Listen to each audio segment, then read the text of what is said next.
The following program contains mature content. Viewer discretion is advised. Today on an all-new Dr. Phil, an eating disorder. I binge and purge at least 30 times a day. She blames on mom. You've heard her once in 4 years. I don't want to focus on the time frame. Well, I'm the one that decides what we're focusing on. Is she living in reality? I'm so sick, but nobody believes me. If she thinks calories are contagious? I get mad when someone touches me because the calories are getting on to me. Calories don't jump from one person to another. Let's do it. Have a good show, everybody. Here we go. This is a safe place to talk about hard things. Stand by, Dr. Phil. I try to be an emotional compass and point you in the right direction. In 5, 4. I am not giving up on you. Go, Dr. Phil.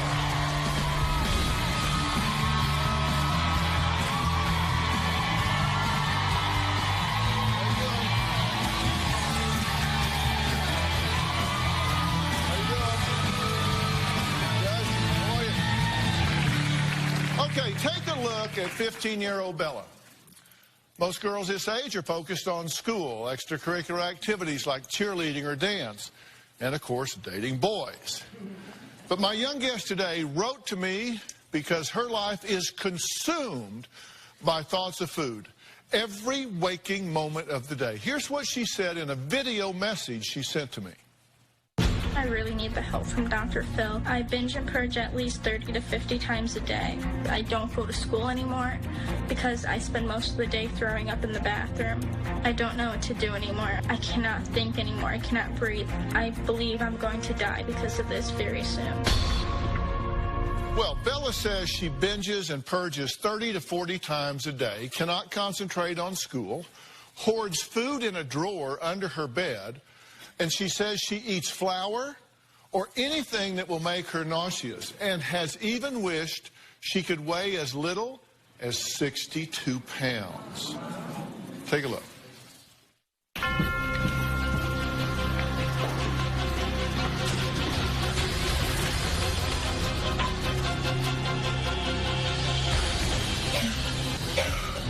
I purged 16 times today.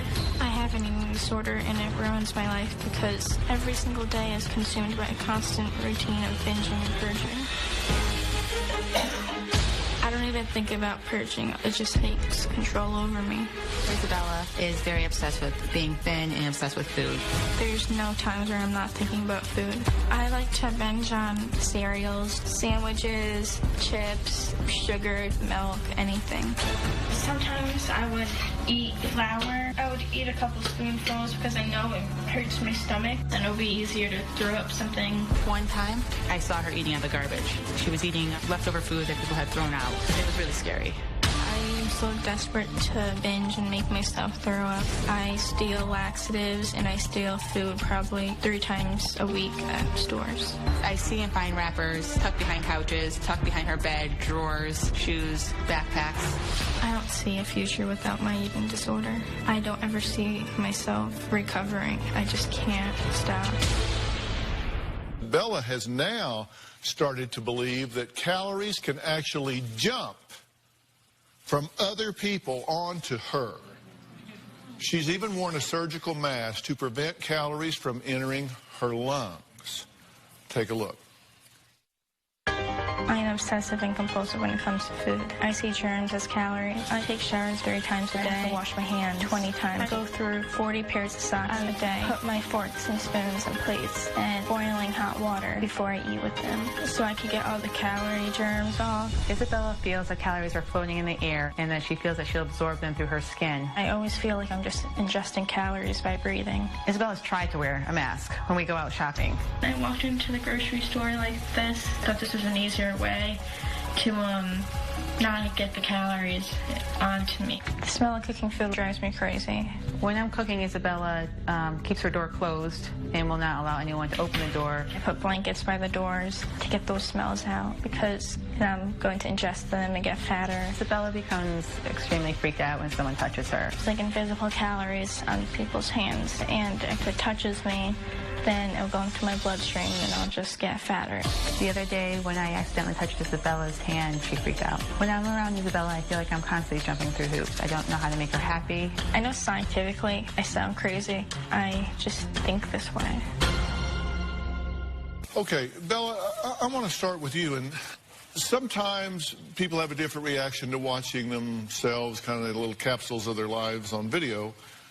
What's your reaction to watching yourself on video? I think I just look so fat in that video. All right, so that jumps out at you, that you look fat in the video. What else? I'm just sad. About what? The way I look. You're sad about the way you look. And just how stupid I sound. And what sounds stupid to you? Like, it just is so, like, who wears a mask to the store and, like, calories can't jump on you, but I can't stop thinking that it does. Intellectually, do you know that calories don't jump from one person to another? I know that, but I believe that. Okay, but intellectually you know it, but still emotionally you feel threatened by it. Exactly. Do you think your mother gets and understands the gravity of your situation here? No, I don't. Okay, what is it that she doesn't understand? Tell us. She just doesn't understand when it comes to, like, the calorie germs that I'm fearful of. She just, I think she gets mad and, like, embarrassed or upset about it all the time when I bring it up. When you bring what up? Like, don't touch me. Why would you touch me? Like, I just get so mad when someone touches me. Okay, and you get mad because? I get mad because I think, like, the calories are getting on to me. Okay, and you called them calorie germs? I call them calorie germs. Okay, and there's no such thing, so you can't use that term with me. I won't come into your delusional system with you because I know there aren't calorie germs. Did I hear it right that you've never seen her throw up? When the show was at our house, I actually was walking at the end of her actually throwing up. I've never actually physically seen her throw up prior to that. You've been doing this for how many years? The throwing up, probably for 4 years. Okay, and you say you've been doing it an average of 50 times a day? Yes. Okay, so that's like 1,500 times a month? So that's like 18,000 times a year for 4 years. So do the math, that's like 70,000 times. And you've never seen your daughter throw up? She says she's thrown up 70,000 times, and you don't believe that. I don't believe that. But let's say it's half that. You've never seen her throw up? No. Where the hell have you been? Do you live in like Buckingham Palace or something? How do you live in a house with somebody that's throwing up 7,000 times? Let's cut it 90%. You've never seen it one time? No. She doesn't see me because I stay in my room all the time throwing up. Do you hear her? I heard her when she was in the house that last time. She also. You heard her once in 4 years? That's correct. I also don't think it's been 4 years. That was another thing, but I don't want to focus on the time frame. Well, I'm the one that decides what we're focusing Sure, on. okay. I'm sorry. What I'm trying to say is she has her own bathroom. She doesn't eat her meals with us when she throws up. So there's never really a predictability pattern. Okay, so what do you want to focus on? Because I'm trying to figure out how to change what's going on here. No, I am too. I'm pretty sure you don't know how to do it, or I don't. you wouldn't be in this situation. Correct. You have a daughter that wants to weigh 62 pounds. If she's exaggerating, that means she's out of touch with reality. So this seems to be spinning way out of control. It is. What I'm doing is not working. Okay. Wow. It's really interesting to me how this thing's a whole dynamic, because I don't really think this is about her. Okay. I think this is a real family issue here. I do too. And I don't really even think we're talking about an eating disorder here, to tell you the truth.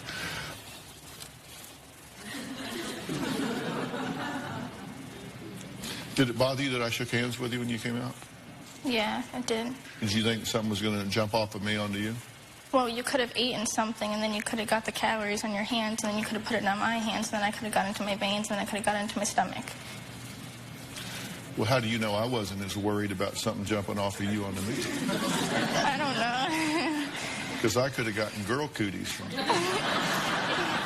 Yeah. You never know. All right, we're going to take a break. Bella says her mother actually chained their fridge shut. Find out why when we come back.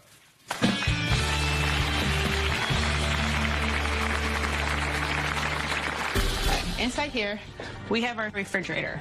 To keep Isabella from binging, we had put a lock on our refrigerator. I had to ask when I had to eat, and they would have to get the food for me. It was humiliating and embarrassing.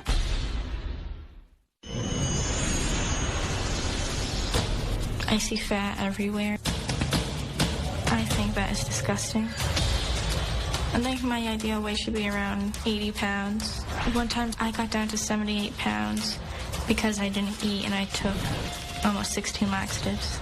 Life is just so much better when you're skinny.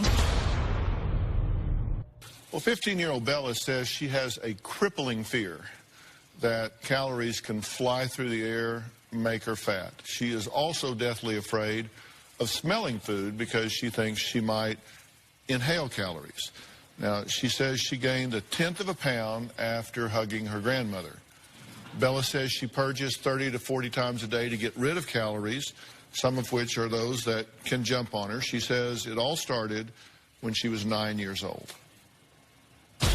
I started binging and restricting because my mom made me feel like I was fat or that I didn't have the perfect body. I have never told Isabella that she's fat. When I was 9, I was running up the stairs and she heard me out of breath and she was like, "You're so out of shape. You need to exercise." I have encouraged Isabella to work out. She takes it in a negative way. She would always compare me to my friends. She said things like, "You can't get that shirt. You don't look like those types of girls that can wear those types of shirts." My mom never told my brothers that they were overweight. Inside here, we have our refrigerator. To keep Isabella from binging, we had put a lock on our refrigerator. I had to ask when I had to eat, and they would have to get the food for me. I mean, it was to a point where people were like, I didn't want to eat because it was more work to come down here. It was humiliating and embarrassing. Was in no means to punish her. This was to protect her and keep the control of the food until she regained control of herself. I have always tried to save Bella and fix Bella, and I did not give her the tools to fix and save herself. Well, do you think that your mother's been the trigger for all this? Yeah, I do. Yeah. So you think because she made you self-conscious, made you self-aware, compared you to other people, made you feel second class or less than compared to others? Yeah, I do. Do you think she did it on purpose? I don't think she did it on purpose. I think she tried to prevent me from having an eating disorder, but it just backfired. Mm-hmm. And do you think that when she said those things, do you think you overreacted to them? I mean, I do think I overreacted to them, but I'm still like almost traumatized from hearing those things from my mother. I can never get over that. Mm-hmm. I'm miserable, and it sucks that my mom won't even believe me. And what is it she won't believe? That I throw up as many times a day. I did rough calculations, but you've thrown up 60, 70,000 times. I guess so, yeah. Yeah. Will you do this for me? Yeah. Yeah, I'm going to have to kind of go with your mother on that. I think you maybe are misadding a bit. And not to say I don't think you're throwing up, because I do. But I think if you had thrown up, I'm going to show you in a little while what I think your teeth would look like if you had thrown up 60 or 70,000 times. Because I think the acid would have eaten your teeth right out of your mouth. And you said you have to either binge and purge or eat nothing at all. Have you eaten since you got here? I haven't eaten since I got here. Because you didn't want to look fat on the show? No, because I couldn't throw up in private. You say that you steal food and laxatives? Yeah. You shoplift them? Yes. And you've done this how many times? Maybe 100 times the total. A lot. Yeah. And you say that sometimes you'll eat as many as 70,000 calories in a day if you can purge them. Yeah. That's a lot. How much food is that? I mean, like, give me an example of how many of something you will eat. Say I would probably eat a whole box, 2 boxes of cereal. Anything I see, I will eat. Doesn't matter what it is. Why do you eat flour? Because it makes me nauseous, so it's easier to throw up. So you eat just like flour with a spoon? Yes.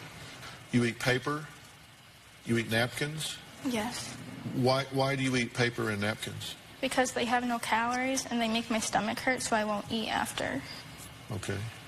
Do you know how much you weigh now? No, I don't. Do you have a rough idea? Probably around 128 pounds. Okay. And do you think that's just ghastly? That's horrible? Yeah, I think that's disgusting. And what's the lowest you've ever weighed? The 78 pounds. And you were how old? I was 14, but the only reason why I got down to 78 pounds because I took so many laxatives. Okay. You change your socks frequently? I go through like 30 pairs of socks a day. Uh-huh. And why do you think you do that?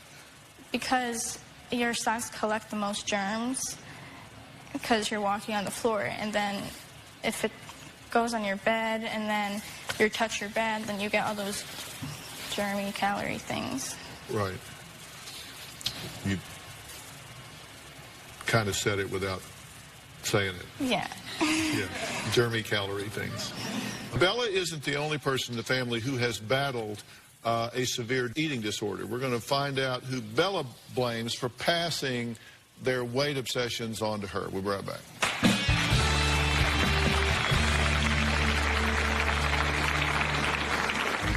I blame my mom 100% for my eating disorder. When I was 15 years old, I was hospitalized 3 times for bulimia. I told Isabella about my eating disorder because I didn't want her to experience the same problems that I had, and I was trying to protect her. To me, it felt like that my mom liked it better when I was starving myself because I could go days without eating and my mom doesn't say anything. But if I ended up eating, she would be on top of that. My mom wants me to get over my eating disorder. She's always telling me, you have to do it on your own. Isabella does not want my help. I have offered emotional support, structure, and the mere mention of any of those things usually sets her off in a tirade. I liked it better when my mom thought I was starving myself, and I think she did too. Well, I'm here with 15-year-old Bella, who believes that calories are just really her enemy, that they can fly through the air, she can breathe them in, she can get them from touching things. She locks her doors so nobody can put food in her mouth while she's sleeping. So clearly, she is obsessed with this. She says, look, this is my mother's fault, and she explains it this way. I blame my mom 100% for my eating disorder. My mom had an eating disorder when she was my age. When I was 15 years old, I was hospitalized 3 times for bulimia. I overcame it when I had my son. I told Isabella about my eating disorder because I didn't want her to experience the same problems that I had, and I was trying to protect her. Since she suffered from body image issues, she tried to make me always eat healthy foods so I wouldn't get fat. When I was really young, I refused to eat the vegetables, and my mom made me stay at the table until I ate them. The rest of the children ate them, went off. Bella ultimately refused and eventually fell asleep at the table. If I was asking for a snack, well, it was always vegetables. It was always vegetables.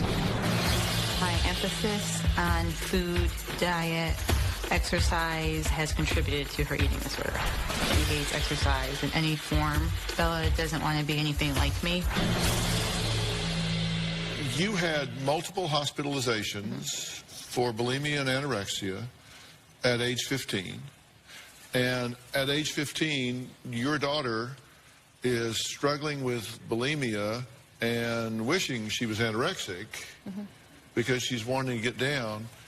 And you see no connection because there's anger here. You say, oh, this is completely different. I see no connection at all. Because I know that there is a genetic background, and I put a lot of emphasis on health and fitness. I don't really remember putting so much of an emphasis on food.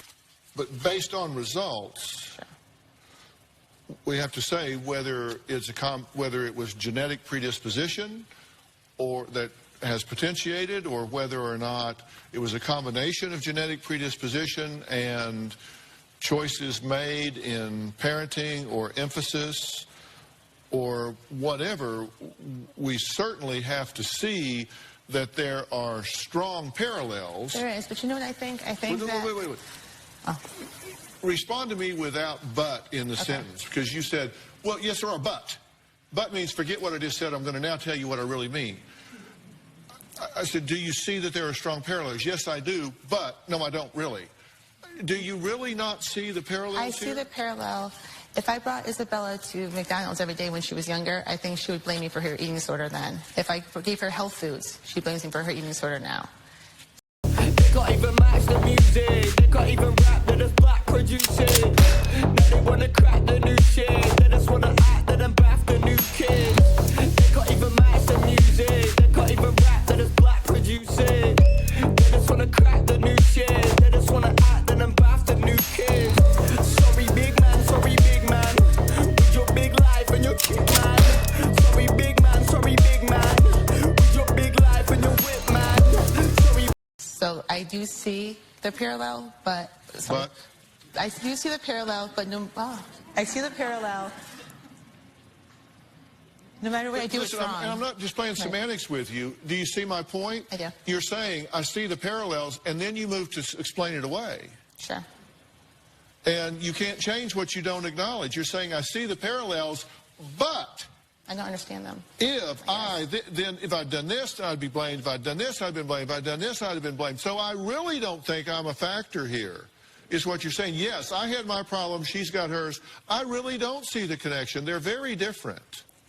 To me, they are different. I'm trying to understand, but again, I'm saying I don't see it because I don't feel it. I really don't. So I wasn't just picking on a word. You really don't see the connection. Other than like facts and that they're both the same age and there is a factor that we're both suffering from the same problem. Yeah, other than the facts that there is a genetic factor and the onset is at the same age. So that's the connection. Yeah. That's the connection. Yeah, other than that. That's the connection. And this isn't about fault, by the way. Okay. And it's important that you understand that. I think I've been blamed so much for it that it feels like it's always about fault. But that's not what I'm talking about. Right. Okay. What I'm talking about is responsibility for change. Okay. And that's what you want. Not even God can change what has happened. But we can all work to change what does happen, right? Correct. And that's what we want. Okay, Bella shaved half of her head and dyed it pink. She did that earlier this year. Her mom believes her daughter has an emerging borderline personality, which makes her do impulsive and extreme things. I disagree with that as well. But I'll explain what I do think when we come back.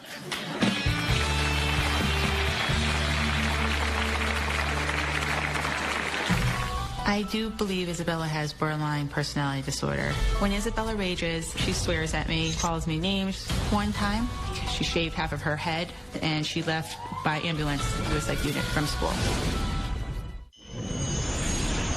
Because of my eating disorder, I had to stop going to a mainstream school. Every time I went to the bathroom, which was almost every period, I was throwing up.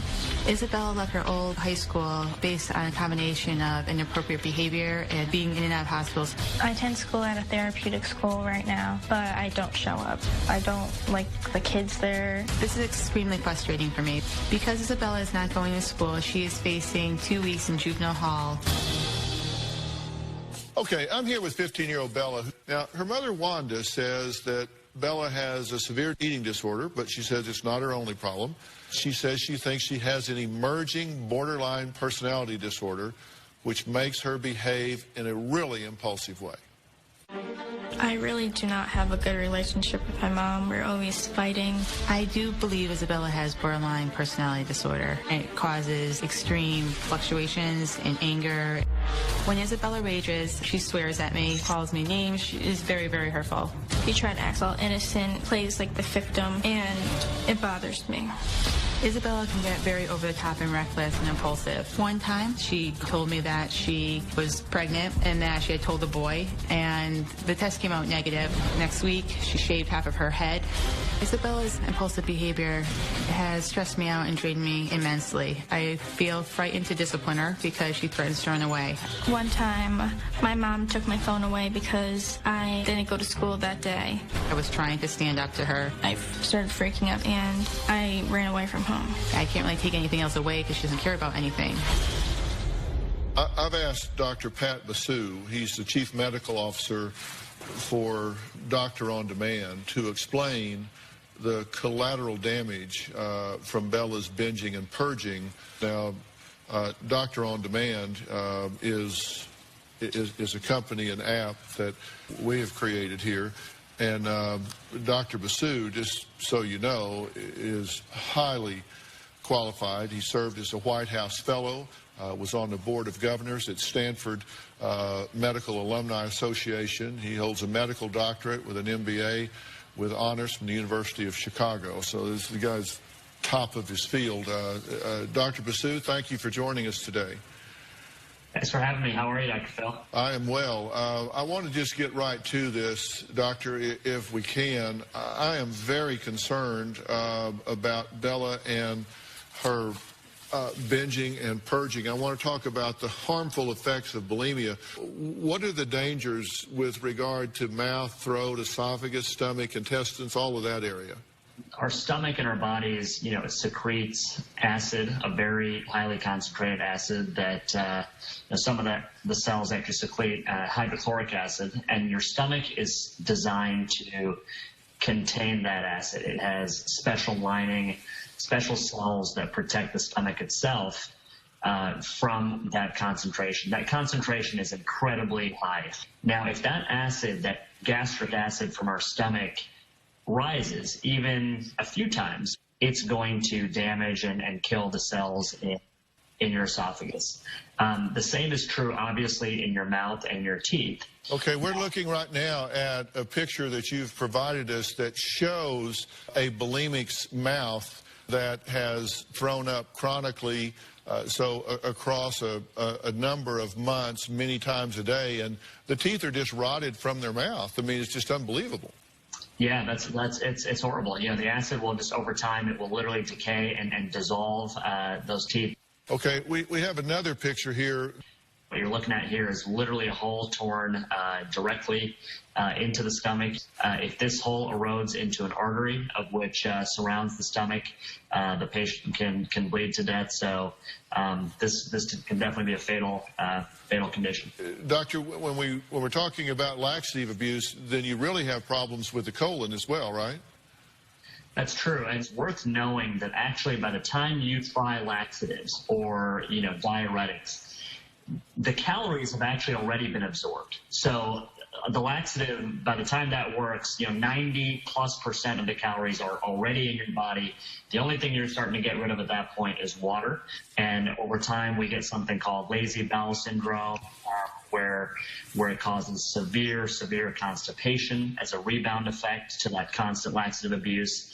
And again, those conditions can take years to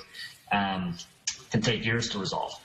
All right. Well, Doctor, I really appreciate it. I know you guys are busy right now because you're moving into cold and flu season, so I know your phones are ringing off the hook at Doctor on Demand, so I really appreciate you for joining us, Dr. Basu. Thank you. You're welcome. Thank you.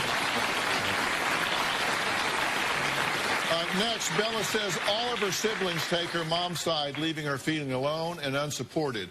We're going to hear from Big Brother Alex when we come back. I'm not so sure that what we're dealing with here is primarily an eating disorder. I'm going to tell you what I think it is after the break.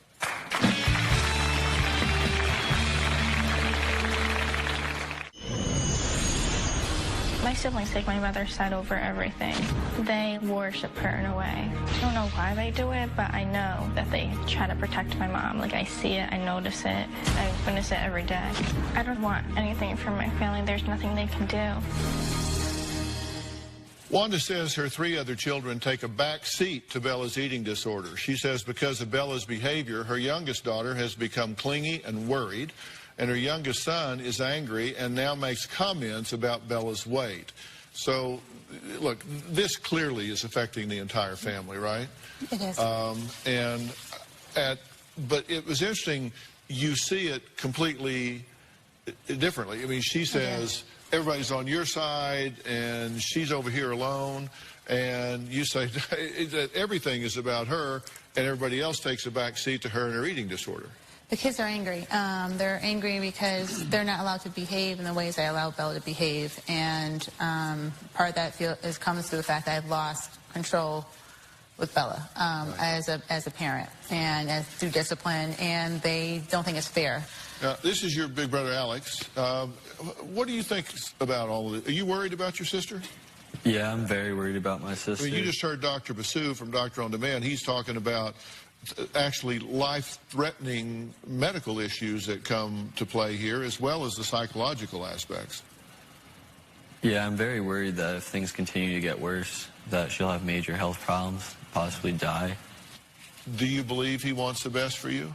Yes, because he's always had my back, even if no one else did. The kids definitely care about Bella. They're very worried about her, but it's very difficult, especially when they're younger, she can be very mean to them. And it's very difficult for them not to react to that. So a lot of times they react to her from maybe the things that she's saying or pushing them away. And they can only take so much, and eventually they're going to respond back. And then she'll internalize that as everybody hates me, but she's pushed so much. But I don't mean to be mean. I just am so upset with myself. What do you want from your mother that you're not getting? I want her to tell me it's going to be okay, and I want her to believe me. I don't want to have to hide and be so scared. What do you want her to believe? I want her to believe that I'm struggling and I cannot stop throwing up and I cannot stop eating, but she doesn't believe it. Bella, you've been in 6 hospitals. If I didn't believe you, I wouldn't have put you there. I mean, we have been through the gamut. I have gone through, exhausted everything possible out there. I mean, we're on the Dr. Phil show, right? This is it. This is the last of the rope. I mean, honestly, no, it is. I mean, this was hard. This is it. All right, you know what this is? This is putting all of us out there for the world to see. And this is all for you. And the thing is, I don't know what else I can do. Everything I'm doing, nothing is working, or you don't like it, or it's not exactly to your standards, but I'm exhausting it all. But that's not the question I asked. I said... But it's because I believe you that I'm doing these things. But you just said I'm over-exaggerating. Certain numbers, but I don't believe that you're exaggerating the fact that you have a problem or the fact that you want help or that you need help. But that's not the issue. I throw up so many times a day and nobody believes me because I'm not sick or I'm not dying or because I'm not skinny. Bella, we all believe that you have a problem, sweetheart. It has nothing to do with the fact that we're saying, okay, it may not be 40 times a day. We all believe that you still have... But that's what happens and nobody believes me and it makes me so sad.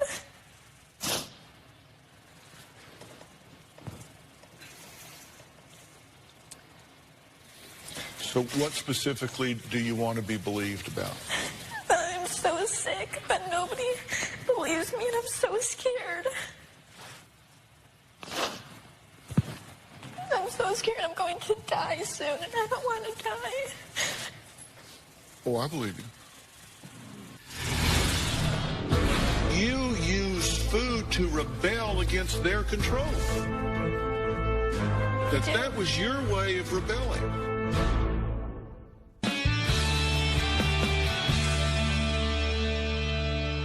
You said some things that your focus on food was because they made it taboo. They put it off limits to you, and so that made it something you really focused on. Yes. You said that you use food to rebel against their control. That was your way of rebelling. Now think about this. At the most primary level, what is it that we control as human beings? Every mother in the world knows this that's potty trained a child.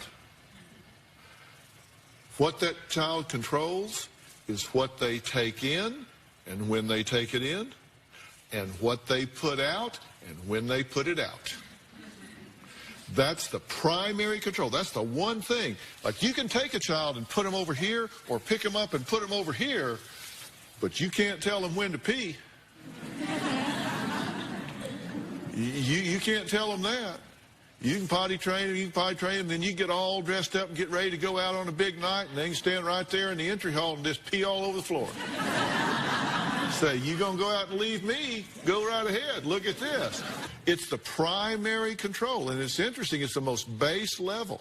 You have picked a battleground with this woman You can control what you take in and what you put out, when you do it, and how you do it. But I feel like I have no control now. It starts for one reason, but it continues for another. It started because it's like, okay, bitch, watch this. Okay? Yeah? But then pretty soon, the eating disorder says, okay, bitch, watch this. Yeah. You see it with drug addicts all the time, Bella. You see it with drug addicts. They start out taking the drugs to party, but then pretty soon the drug gets a hold of them, and now it owns them. This might have been your defiance, your control. Look at me. Look what I can do.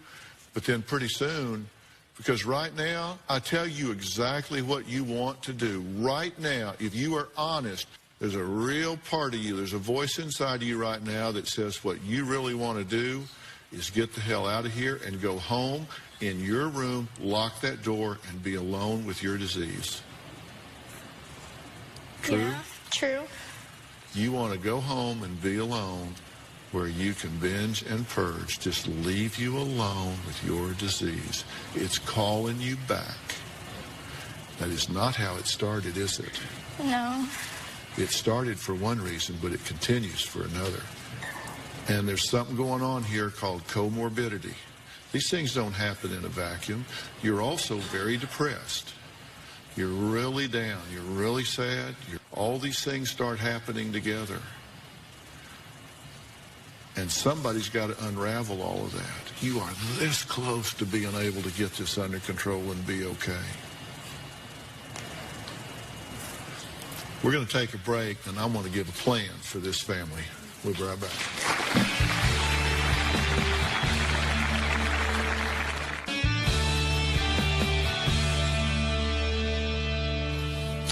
Bella, you know, there comes a point where you have to make a decision. You have to make a decision that's very adult-like.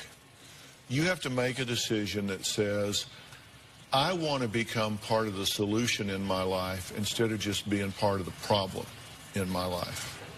Okay. This is comorbidity. There are things that are going on that coexist with your eating disorder, the depression, the anxiety. You're starting to get ritualistic behaviors that give you a sense of control when you feel that you're losing control.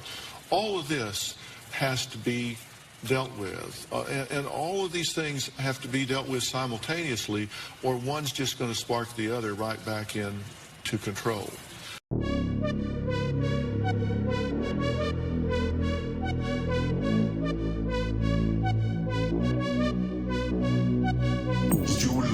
International. Girl, what's your name? I have to know. Ain't no one else in your lane. Let's fill this car with gas and go. No hesitation, I'm on it. If that's the way that you want it, that's cool with me, so let's ride. Let's go somewhere that you lie.